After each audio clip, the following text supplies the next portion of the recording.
I want to address the elephant in the room, saying that we are four white men talking about abortion, which is considered by most or many to be a entirely woman or feminine issue. And so I want to address that and how we would say we can validly speak about abortion. Like what is your response to someone who says you have no right to say this because you're a man?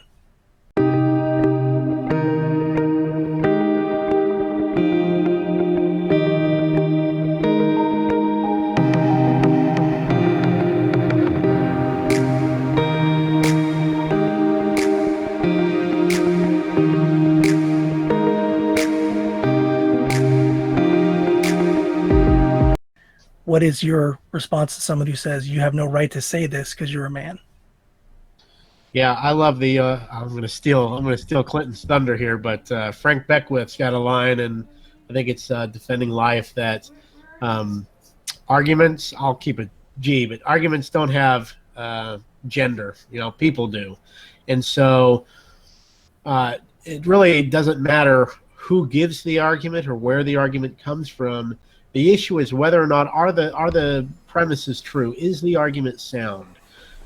Because if you were to, if I was to give the argument and I was standing behind a curtain, like the Wizard of Oz, and I'm speaking into the microphone, and you didn't know whether I was male, female, what race, etc., you have to grapple with, is what is being said true? Are the premises true? Is the argument sound? That's the issue, not who says it. Yeah, to dismiss someone's viewpoint because of their gender is just an ad hominem fallacy. You're focusing on an irrelevant characteristic of their personality and using that to dismiss their argument when there's nothing specifically about women or about the experience of pregnancy that would give women any special insight into whether or not it's acceptable to kill a human being, even at a very early stage of development. In fact, for the same reason that I don't have to be black to have an opinion on slavery, I don't have to be a woman to have an opinion on abortion. I would like to also interject too that statistically half of aborted babies are men, and also men contribute to the reproductive act that causes babies, and they have a responsibility, at least financially, speaking once a child is born. That in some countries you can actually legally abort children because you don't want responsibility for them like a woman does. Wow. So that I think is also a good case for us having the ability to talk about this. Yeah, I think it just seems like it's just a distraction from the issue. It's like call me racist, a pig, whatever you want. I'll say that's all true. Refute the arguments. That's the issue. That's really the main issue. Everything else is it's a distraction. It's personal attack. They're engaging in the same thing they're trying is wrong. That it's wrong to judge somebody based upon the gender or their skin tone or ethnicity, etc. But that's exactly what they're doing. And so I think it's just a distraction just to get away from the real issue, because I don't think they have really good arguments, and I don't really think they can refute our position. That's a good point. I mean, it's just saying, look over there, right? Yeah, instead of look over here at what's really going on. Amen. And also, I'd like to share too a personal story of because I have a personal experience with abortion.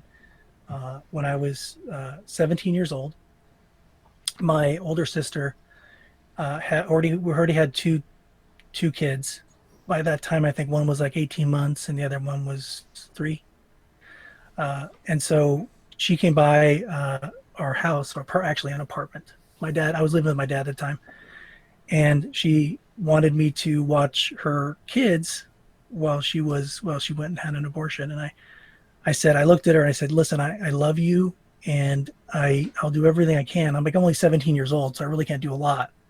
I'll do everything I can to help you with this child, but I cannot